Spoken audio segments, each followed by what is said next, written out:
வணக்கம் மக்களே. இன்னைக்கு நான் தோஹா கத்தாரில் ஒரு மாதிரி டிரான்சிட் பேசஞ்சராக ஒரு ஆல்மோஸ்ட் ஒரு 5 to 6 hours ஏர்போர்ட்டில் ஸ்பெண்ட் பண்ணுற மாதிரி ஒரு சூழ்நிலை மாட்டிக்கிட்டேன்.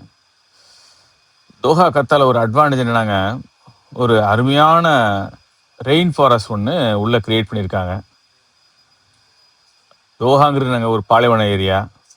அங்கே இந்த ஏர்போர்ட்டில் அவ்வளோ லஷ் க்ரீனரியில் மிக மிக மிக மிக மிக அருமையான செட்டப்பில் அந்த என்டையர் ஃபெரிஃபெரியை வந்து கிளாஸில் வந்து கவர் பண்ணியிருக்காங்க. ஸோ நேச்சுரல் லைட்டிங்கு, அந்த ட்ரீஸுக்கு நல்ல அபண்டன்ட் ரிசோர்ஸு, ப்ளஸ் அதை சுற்றி இருக்க சூழ்நிலைலாம் பார்த்தீங்கன்னா உண்மையாகவே மெய் மறக்க செஞ்சது.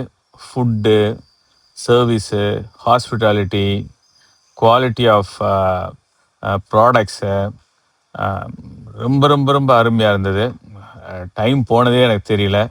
ரொம்ப நேரம் சுற்றிட்டு இருந்தேன், நல்லா நடந்தேன். என்னன்னா ஃபுட்டு தான் கொஞ்சம் எக்ஸ்பென்சிவ், நம்ம பட்ஜெட்டுக்கு ரொம்ப சேலஞ்சிங்காக இருந்தது. நிறையாவது வேடிக்கை தான் பார்க்க முடிஞ்சுது. ஆல்கோஹாலுக்கும் எனக்கும் கனெக்ஷன் கிடையாது. உண்மையாகவே சொல்ல போனால் இந்த டைனிங் பார்த்தீங்கன்னா அனிமல்ஸை வச்சு ஒரு பெரிய டைனிங் டேபிள் செட் பண்ணியிருக்காங்க. ரொம்ப இன்ட்ரெஸ்டிங்காக இருந்தது. அவங்க வந்து மெட்டல்ஸை யூஸ் பண்ணியிருக்காங்க, அயன் கேஸ்ட் யூஸ் பண்ணியிருக்காங்க. சென்டர் ஆஃப் அட்ராக்ஷன் இதுதான். மக்கள் எல்லாம் வந்து அவருக்கு வந்து உட்காந்து செல்ஃபி எடுக்கிறது, பசங்க அதோட சேர்ந்து ஃபுட்டு சாப்பிட்ற மாதிரி ப்ரிட்டன் பண்ணுறது, இதெல்லாம் ரொம்ப இன்ட்ரெஸ்டிங்காக இருந்தது.